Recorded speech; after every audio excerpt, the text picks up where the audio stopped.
So, I'm going to be talking about theater and propaganda during World War II. And this is basically what I'm going to be outlining or talking about. And then I added that little photo. So, the summary and outline is during World War II, theater was used to boost morale and entertain, but it was also a powerful tool to shape public opinion by promoting patriotism, demonizing the enemy, and influencing emotions, which raises ethical questions about art and propaganda. So, theater played an important role. It provided needed entertainment and escapism for the people and soldiers. It helps sustain a moral among the hardship that they encountered. However, it also became a powerful tool for the government to shape public opinions. Mm, so, a few facts is that governments often supported plays that promoted patriotism and the war effort. Theater sometimes became a form of resistance against the enemy. Theater also served to boost morale, entertain troops, and maintain some sense of normalcy. Some plays used expressionism to convey wartime anxieties. So, key aspects would be theater was used to promote patriotic themes, glorify soldiers, and demonize enemies, I meant. It spread propaganda to justify the war and shape public perception. So theater kind of served as a multi-tool for boosting morale, supporting the war effort, and sometimes even resisting oppression, um, reflecting the diverse ways in which this art form engaged with the conflict that they were going through at the time. So theater was strategically put out to shape public opinion during World War II through like patriotic narratives, propaganda, the promotion of national unity, and the manipulation of audiences' emotions. So, an important person who played a role during this era was Leni Riefenstahl, 1902 to 2003. She was a German film director and actress, but she was mostly a film director. She's talented but highly controversial for her close association with the Nazi Party and her creation of propaganda films for them. So one of the films would be Triumph of the Will, 1935. This film just literally documented the 1934 Nazi Party Congress in Nuremberg. Nuremberg. Its visual language shows a powerful example of how film techniques can create a sense of awe, power, and national unity.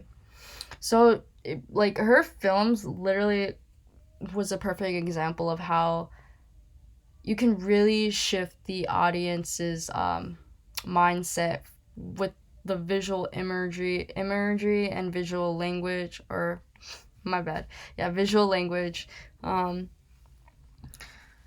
like the certain aspects, the certain signs they were doing in the movie, the certain like the way they like conform to society in that play was like it. It was not okay. Yeah, it was not it was too dictatorship, if is all I can say. Um so one of the clips or audios I decided to use is This Is the Army by Mr. Jones.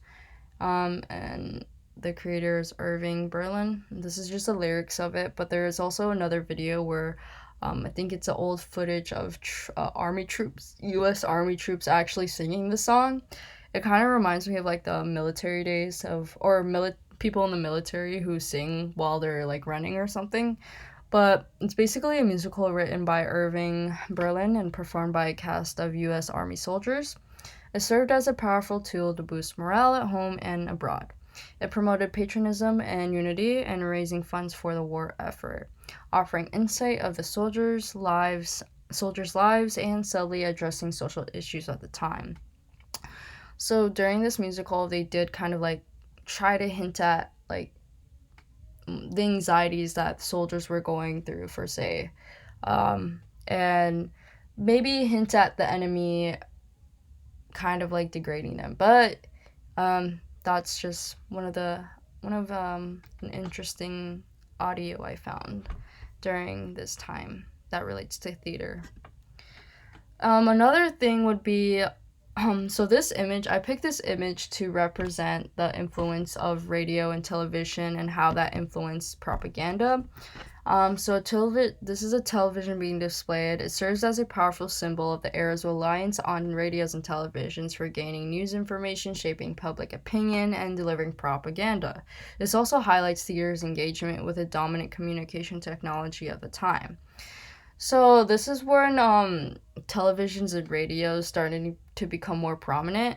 Um, and people started to get really influenced about what information they were getting, because since it literally started arising, people weren't really knowledgeable about whether the information they were getting was accurate or not.